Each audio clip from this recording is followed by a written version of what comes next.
Hey everyone, this just in. We have some breaking news that has just come across our desk. A deadly Hezbollah drone strike has killed 4 Israeli soldiers and left 7 others severely wounded.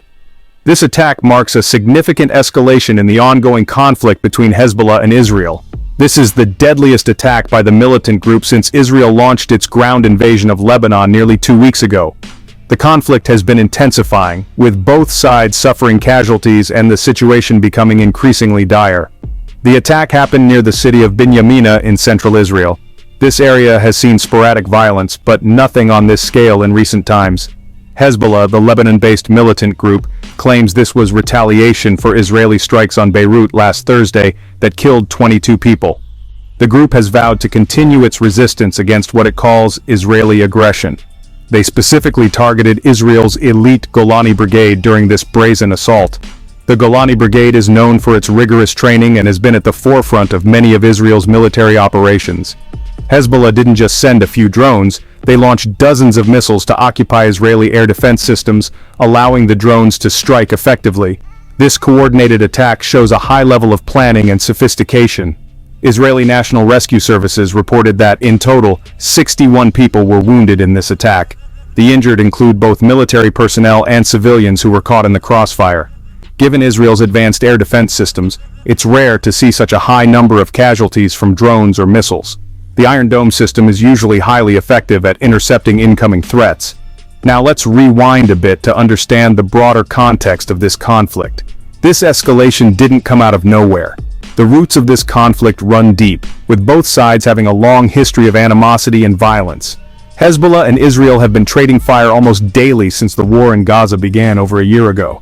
The Gaza conflict has acted as a catalyst, intensifying the hostilities between these two adversaries. The tension has been simmering, but recent events have poured gasoline on this already raging fire. Each side blames the other for the escalation, and the cycle of violence continues unabated.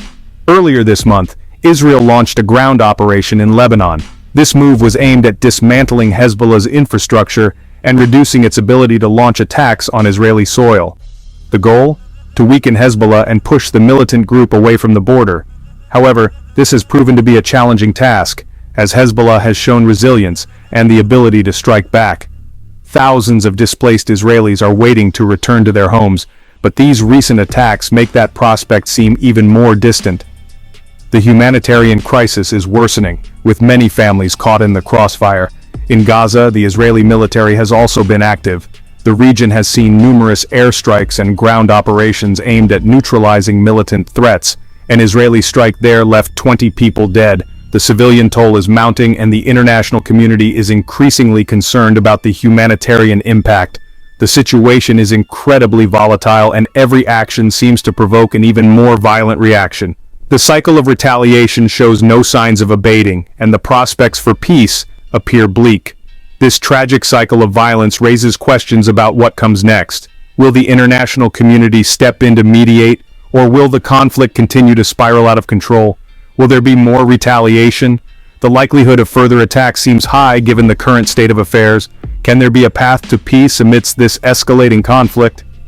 Diplomatic efforts have so far failed to yield any significant breakthroughs. Only time will tell. But for now, the region remains in a state of high alert.